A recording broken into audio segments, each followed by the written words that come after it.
በደህንነት ካሜራ ላይ ፎካል ሌንዝ ምንድነው? ከደህንነት ካሜራ ጋር በተገናኘ ብዙ ጊዜ ሰዎች ከሚያምታታቸው ነገሮች ውስጥ አንዱ ፎካል ሌንዝ ነው። ፎካል ሌንዝ ስንል ካሜራችን በምን ያህል አንግል ስፋት እንደሚቀርጽ የሚነግረን ነገር ነው። በደህንነት ካሜራዎች ላይ ፎካል ሌንዝ የሚለካው በሚሊሜትር ሲሆን እንደምትመለከቱት ስክሪናችሁ ላይ 2.8 4 8 6 እያለ የሚጨምር ነው። 2.8 ሚሊሜትር ማለት ስክሪናችን ላይ እንደምትመለከቱት በዚህ መልኩ የሚቀርጽ ሲሆን 2.8 ሚሊሜትር ወደ ጎን ወይም ደግሞ ሆሪዞንታሊ 115 ዲግሪ የሚቀርጽ ሲሆን በ2.8 ፎካል ሌንዝ መጠቀም ያለብን ቦታዎች ጠበብ ያሉ ቦታዎች ሊፍት ውስጥ ቢገጠም ይመከራል። 4 ሚሊሜትር ደግሞ ፎካል ሌንዝ ማለት መለስተኛ አንግል ሲኖረው ሆሪዞንታሊ ወይም ደግሞ ጎንዮሽ 94 ዲግሪ የሚቀርጽልን ሲሆን ቨርቲካሊ ደግሞ 50 ዲግሪ የሚቀርጽልን ታይፕ ኦፍ ፎካል ሌንዝ ነው። እንደዚህ አይነት ፎካል ሌንዝ ያላቸው ካሜራዎች ቢገጠሙ ሰጀስት የሚደረጉበት ቦታዎች መካከለኛ ለሆኑ ሞሎች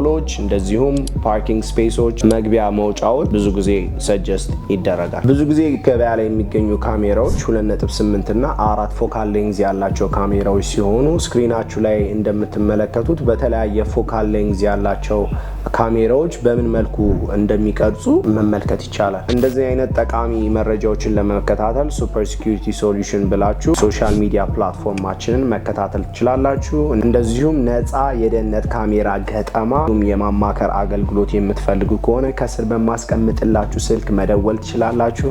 መልካም ጊዜ ይሁንላችሁ።